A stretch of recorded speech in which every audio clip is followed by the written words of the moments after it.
Guys welcome you to the government jobs library YouTube channel. So friends, जैसे कि आपको पता है आने वाली 20 अगस्त को पेट का एग्ज़ाम है, तो उसी की तैयारी को लेकर हम बाहर से संसद से क्विज़ लेकर आए हैं। UPSSC ऑफिशियल सिलेबस के हिसाब से हमने काफ़ी वीडियो अपलोड किए हैं। अगर वो आपने नहीं देखी हैं तो उन सभी का लिंक हमने डिस्क्रिप्शन में दिया हुआ है। चलिए ज़्यादा देर ना करते हुए इस क्विज़ को स्टार्ट करते हैं। ये आपके लिए काफ़ी हेल्पफुल रहने वाला है, तो इस क्विज़ के सभी क्वेश्चंस को अटेम्प्ट करें। ठीक है। संसदीय प्रणाली वाली सरकार को अन्य किस नाम से जाना जाता है? ए अनुक्रियाशील सरकार, बी उत्तरदायी सरकार, सी संघीय सरकार या डी राष्ट्रपति सरकार। तो यहाँ पर आपको बताना है कि संसदीय प्रणाली वाली सरकार को किस नाम से जाना जाता है। तो इसका आंसर है सी, संघीय सरकार के नाम से जाना जाता है। ठीक है। अगले क्वेश्चन की तरफ बढ़ते हैं। अगला क्वेश्चन नंबर है 2। देखिए, अगर आपको किसी क्वेश्चन में कोई डाउट है तो आप नीचे कमेंट बॉक्स में कमेंट कर सकते हैं। वीडियो को ज़्यादा से ज़्यादा शेयर करें। ठीक है ना।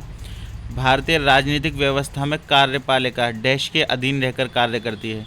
तो यहाँ पर आपको बताना है कार्यपालिका किसके अधीन रहकर कार्य करती है। ए न्यायपालिका, बी विधानपालिका, सी चुनाव आयोग या डी संघ लोक सेवा आयोग। तो इसका ऑप्शन है ए। ठीक है, न्यायपालिका के अंडर रहकर काम करती है। चलिए अगले क्वेश्चन की तरफ बढ़ते हैं। संविधान लागू होने के बाद सर्वप्रथम त्रिशंकु संसद हंग पार्लियामेंट का गठन कब हुआ? काफ़ी इंपॉर्टेंट क्वेश्चन है। खैर, क्वेश्चन तो सारे इंपॉर्टेंट है। ठीक है ना। ध्यान से देखिए वीडियो को, कहीं भी कोई भी स्किप मत कीजिएगा। तो संविधान लागू होने के बाद सर्वप्रथम त्रिशंकु संसद हंग पार्लियामेंट का गठन कब हुआ? ए 1980, बी 1989, सी 1991 या डी 1977। तो इसका जो आंसर है वो है बी, 1989 में हुआ था। ठीक है। अगले क्वेश्चन की तरफ बढ़ते हैं। अस्थाई संसद भारत में कब तक अस्तित्व में रही? आपको ये बताना है कि अस्थाई संसद कब तक अस्तित्व में रही थी। ऑप्शन है 25 जनवरी 1950, 31 दिसंबर 1950, 18 सितंबर 1950 या डी 17 अप्रैल 1952। तो अस्थाई संसद कब तक भारत में अस्तित्व में रही थी? तो इसका आंसर है 17 अप्रैल। ठीक है ना। सन भी याद कर लीजिए, 1952। कभी कभी खाली सन भी पूछ लेता है, तो आपको दोनों ही पता होने चाहिए। ठीक है। तो इसका आंसर है ऑप्शन डी, 17 अप्रैल 1952। चलिए अगले बढ़ते हैं। भारत में पार्लियामेंट संसद का उद्घाटन कब हुआ था? तो इसका ऑप्शन है 1917 में, 1927 में, 1937 में, 1947 में। बताना है आपको इसका आंसर। तो भारत की पार्लियामेंट का उद्घाटन कब हुआ था? तो ये 1927 में हुआ था, याद रखिएगा, इम्पॉर्टेंट क्वेश्चन है। अगले क्वेश्चन की तरफ बढ़ते हैं। संसद के दोनों सदनों का शस्त्रावसान कौन करता है? संसदीय मामलों के मंत्री, राष्ट्रपति, उपराष्ट्रपति या लोकसभा अध्यक्ष। तो दोनों सदनों का शस्त्रावसान कौन करता है? तो इसका आंसर ऑप्शन बी, राष्ट्रपति। अगले क्वेश्चन की तरफ बढ़ते हैं। संसद के किन सदस्यों को गैर सरकारी सदस्य कहा जाता है? इम्पॉर्टेंट और अच्छा क्वेश्चन है। देखिए, अगर आपको कोई क्वेश्चन का आंसर बताने में टाइम लग रहा है तो आप वीडियो को पॉज कर सकते हैं, अपने आंसर नीचे कमेंट भी कर सकते हैं, स्कोर भी कमेंट कर सकते हैं, कोई डाउट है तो वो भी पूछ सकते हैं। और साथ ही साथ इस सीरीज़ से रिलेटेड वैदिक काल संस्कृति, भूगोल से रिलेटेड और पॉलिटी से रिलेटेड, हिस्ट्री से रिलेटेड वीडियोज़, उन सभी का लिंक हमने डिस्क्रिप्शन में दिया हुआ है। अगर वो नहीं देखी है तो आप वो भी जाकर देखिए, आपके लिए काफ़ी हेल्पफुल रहने वाली है एग्ज़ाम में। तो संसद के किन सदस्यों को गैर सरकारी सदस्य कहा जाता है? ए विरोधी दल के सांसद को, बी मंत्री के अलावा अन्य प्रत्येक सांसद को, सी कैबिनेट मंत्री के अलावा अन्य सांसद को या डी निर्दलीय सांसद को। बताइए इसका क्या आंसर है? विरोधी दल के सांसद को, या मंत्री के अलावा अन्य प्रत्येक सांसद को, या कैबिनेट मंत्री के अलावा अन्य सभी सांसद को, या डी निर्दलीय सांसद को। तो इसका आंसर है ऑप्शन बी, मंत्री के अलावा अन्य प्रत्येक सांसद को गैर सरकारी सदस्य कहा जाता है। अगले क्वेश्चन की तरफ बढ़ते हैं। भारत सरकार के निर्णय अनुसार संसद को एक सदस्य अपने क्षेत्र के विकासतम कार्यक्रमों हेतु कितनी राशि खर्च कर सकता है? 1 लाख रुपये, बी 10 लाख रुपये, सी 1 करोड़ रुपये या डी 5 करोड़ रुपये। तो आपको बताना है कितनी राशि खर्च कर सकता है वो। 1 लाख रुपये, 10 लाख रुपये, 1 करोड़ रुपये या 5 करोड़ रुपये।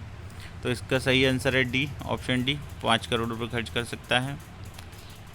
किस सांसद सदस्य की अयोग्यता के संदर्भ में निर्णय कौन करता है? ए अध्यक्ष, बी अध्यक्ष या सभापति, सी राष्ट्रपति या डी उपरोक्त में से कोई नहीं। तो आपको बताना है कि कौन कर सकता है ये। तो इसका आंसर है सी राष्ट्रपति। ठीक है, अगले क्वेश्चन की तरफ बढ़ते हैं।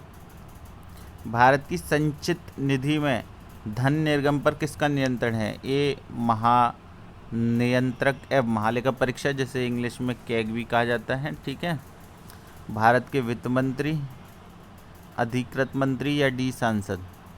तो आपको बताना है किसका इसकी संचित निधि से धन निर्गम पर नियंत्रण रहता है। तो वह है ऑप्शन डी, संसद का। ठीक है, चलिए आगे बढ़ते हैं।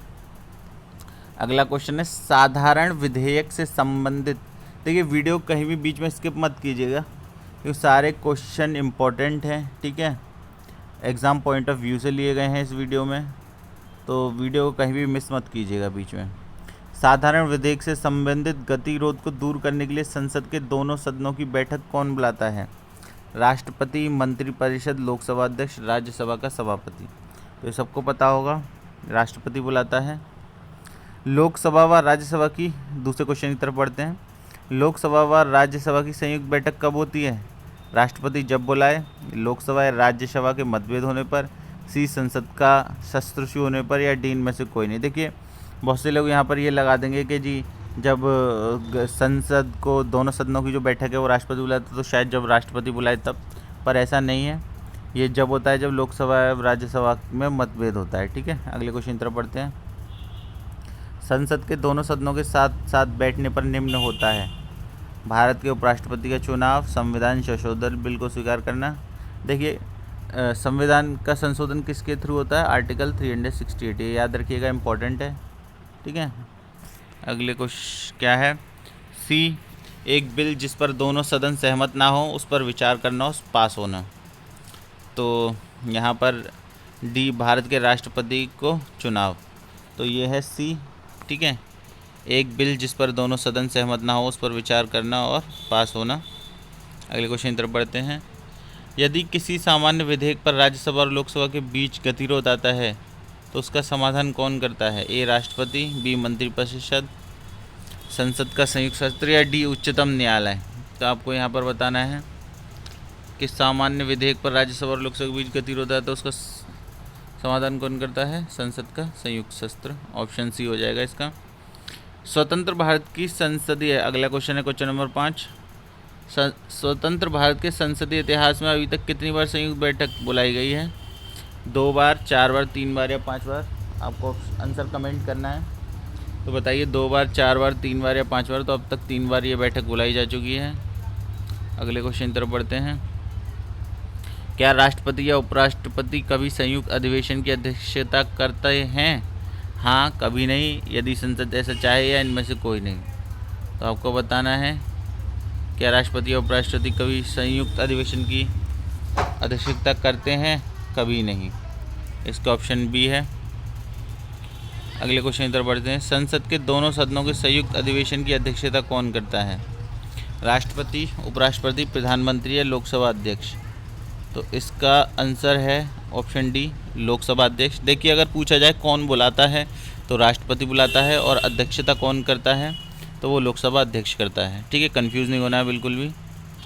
संसद के संयुक्त बैठकों को कौन संबोधित करता है?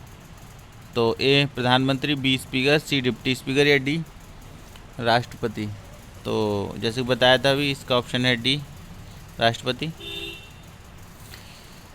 भारत में संसद के दोनों सदनों की संयुक्त बैठक किस लिए आयोजित की जाती है? भारत के राष्ट्रपति को निर्वाचन करने के लिए, भारत के उपराष्ट्रपति को निर्वाचन करने के लिए, संविधान संशोधक विधेयक को अंगीकार करने के लिए, उस विधेयक पर विचार करने से पारित करने जिस पर दोनों में मतभेद हो।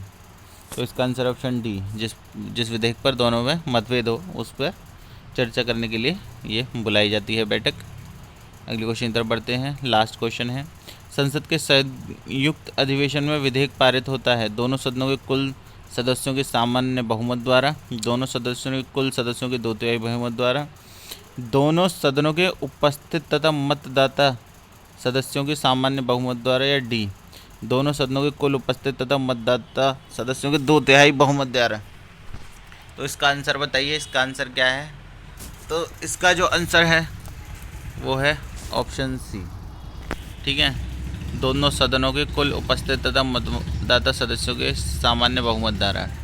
तो अगर ये वीडियो आपको पसंद आई हो तो वीडियो को लाइक करें, शेयर करें और चैनल को सब्सक्राइब करना ना भूलें। वीडियो को ज़्यादा से ज़्यादा शेयर करें और काफ़ी टॉपिक्स की वीडियो हम ऑलरेडी दे चुके हैं, अगर वो आपने नहीं देखी तो जाकर देखिए। उन सभी का लिंक हमने डिस्क्रिप्शन में प्रोवाइड किया हुआ है। ठीक है ना फ्रेंड्स, और चैनल को सब्सक्राइब करना ना भूलें। वीडियो को ज़्यादा से ज़्यादा शेयर करें ताकि आपकी भी हेल्प होती रहे और हमारी भी। Thank you friends and all the best.